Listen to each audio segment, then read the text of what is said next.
बिस्मिल्लाहिर्रहमानिर्रहीम। अस्सलाम वालेकुम। कैसे हैं आप सब? उम्मीद है सब ठीक ठाक होंगे। तो जी मैं भी अल्हम्दुलिल्लाह अल्लाह ताला का लाख शुक्र है बिल्कुल ठीक हूँ।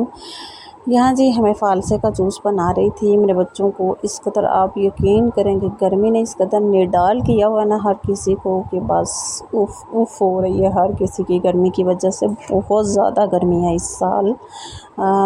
तो जी यहाँ आज फ़िलहाल तो हम अपने सारे कामों को हट के यहाँ पे हम बात करेंगे जी अपने इस्लामी महीनों के बारे में कि बच्चों को हमें सिखाना ज़रूर चाहिए कि हमारे इस्लामी महीने कितने हैं, हमारे इस्लामी महीनों के नेम क्या हैं, उनके क्या जो है ना हर महीने में हमारा क्या क्या असूलन चीज़ें हुई थी, क्या जितनी भी हमें नॉलेज हो उतनी तो हमें ज़रूर देनी चाहिए।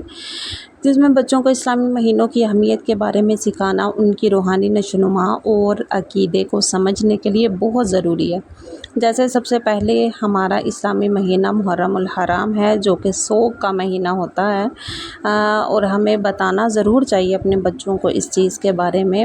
और जिसमें सफ़र का महीना सेकंड जो हमारा इस्लामी महीना होता है, दूसरा महीना जिसे बाज़ लोग बदकिस्मत मसलन बहुत सख्त महीना समझते हैं, ये बहुत सख्त महीना होता है। और रबीउल अव्वल जो कि हमारा थर्ड माह होता है इस्लामी, नबी अकरम सल्लल्लाहु अलैहि वसल्लम की विलादत का महीना जो हम बहुत पुरजोश होकर और जोशो खरोश से मनाते हैं। ये भी हमारी एक ईद ही होती है,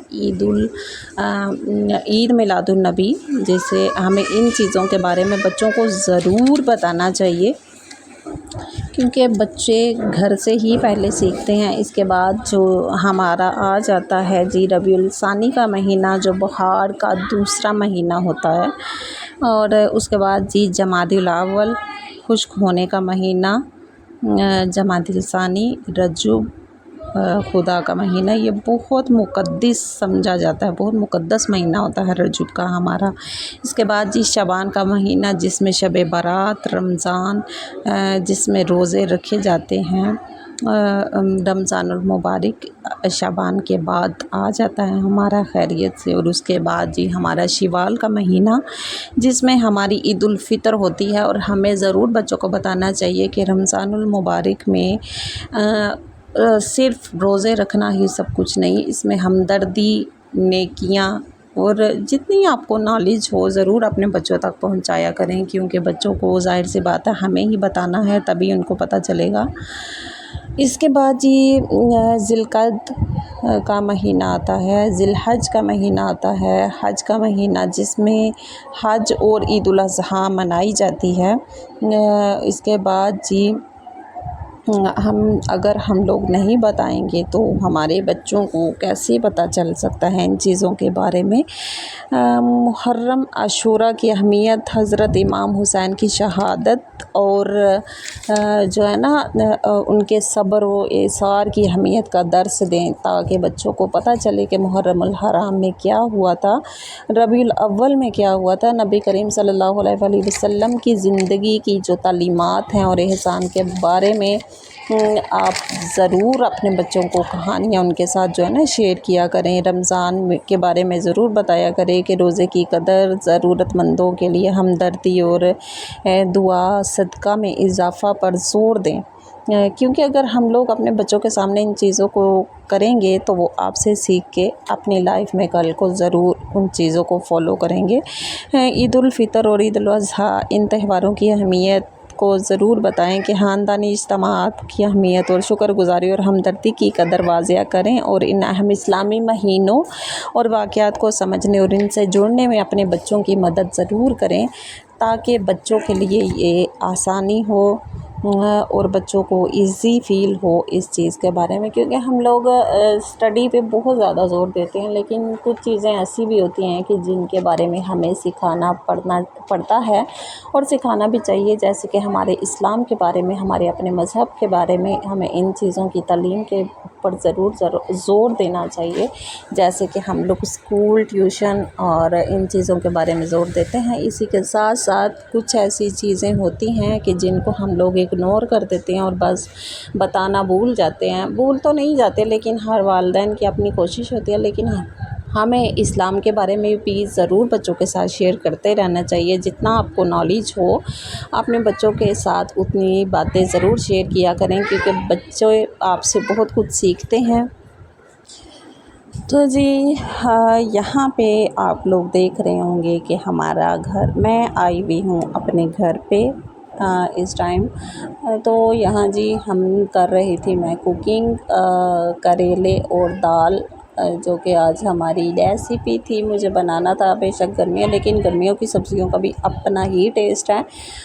और जी मैंने दाल को बॉईल करके रख दिया था, यहाँ अनियन को भी कटिंग करके रख दिया था, क्योंकि अनियन बहुत कम मैं यूज़ करूँगी इसके अंदर। और यहाँ जी हंडिया हमारी बन रही थी, और फ़िलहाल तो गर्मी ऐसी है कि हंडिया बनाना जो है ना काम, ये भी आप समझे कि बस ऐसे वो दिल घबराता है, और पानी को भर के पास रखना पड़ता है कि इसको पीना। तो बार बार तो पानी का यूज़ हो रहा है फ़िलहाल।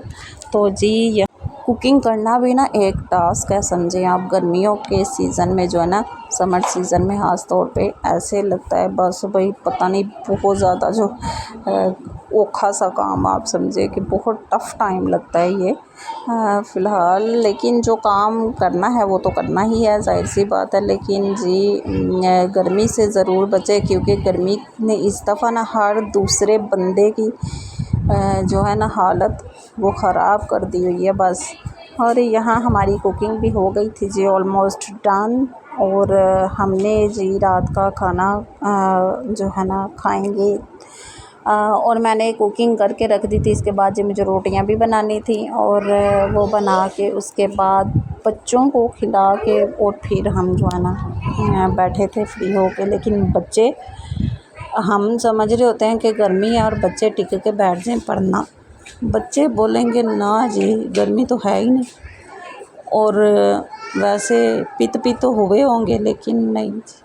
अच्छा जी, यहाँ पे हमें बर्तन भी वॉश करने थे। पहले तो मुझे आटा को गूंदना था, यहाँ मुझे आटे को छान के आटा गूंदना था, क्योंकि गर्मियों में ज़्यादा ये होता है कि वो जो है ना कीड़े के वगैरह हो जाते हैं सैलाब की वजह से भी कई सीज़न में। लेकिन पता तो नहीं चलता, लेकिन अच्छे से छान लिया जाए तो वो ज़्यादा बेस्ट है। क्योंकि जी गर्मी ने हर जगह पे, इस साल तो गर्मी है, अल्लाह ताला अपनी रहमत कर दें, अपनी रहमत करम कर दें तो ज़िंदगी आसान हो जाए। क्योंकि अल्लाह ताला की हवा यहाँ ठंडी जगह ऐसी चीज़ है कि जहाँ,